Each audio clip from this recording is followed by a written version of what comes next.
माझी लढाई या स्वराज्य पक्षाची परिवर्तन महाशक्ती ही लढाई कोणाच्या बरोबर आहे? ही लढाई आहे सर्व प्रस्थापितांच्या बरोबर. जे प्रस्थापित 20-20 वर्ष 30-30 वर्ष 40-40 वर्ष सत्तेत राहतात. पैशाचा माज आहे या लोकांना आणि पैशावर जसं आपल्याला राजकारण करायचं त्या पद्धतीने ते करत असतात. आणि ह्या सगळ्या या माजलेल्या लोकांना, या सगळ्या माजलेल्या टग्यांना कुठेतरी रस्ता दाखवण्यासाठी एक गरीब शेतकरीचा मुलगा, एक गरीब शेत मजुराचा मुलगा जो भूमिहीन आहे, ज्याच्या इलेक्शनसाठी सगळेजण स्वतःचे पैसे काढून त्यांना इलेक्शनसाठी पैसे देतात, अशा शेतकऱ्याच्या मागे उभा राहणं हे छत्रपती घराण्याचं हे कर्तव्य आहे.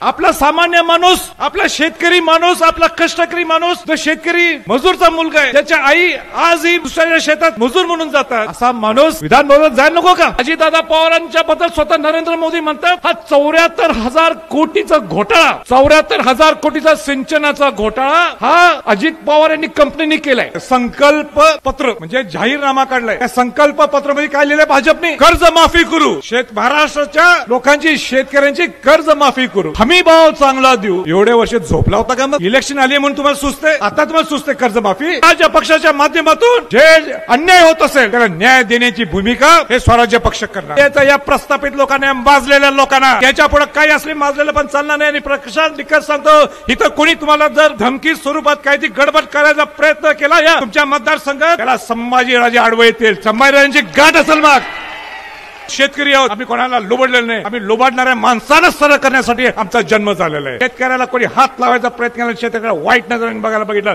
आणि प्रशांत जिक्करकडे कोणी वाईट बघायला बघितलं, गाठ छत्रपती संभाजीराजांची आहे. त्या शिवाजी महाराजांच्या वंशजाची गाठ असणार आहे हे मी सांगू इच्छितो. आणि म्हणून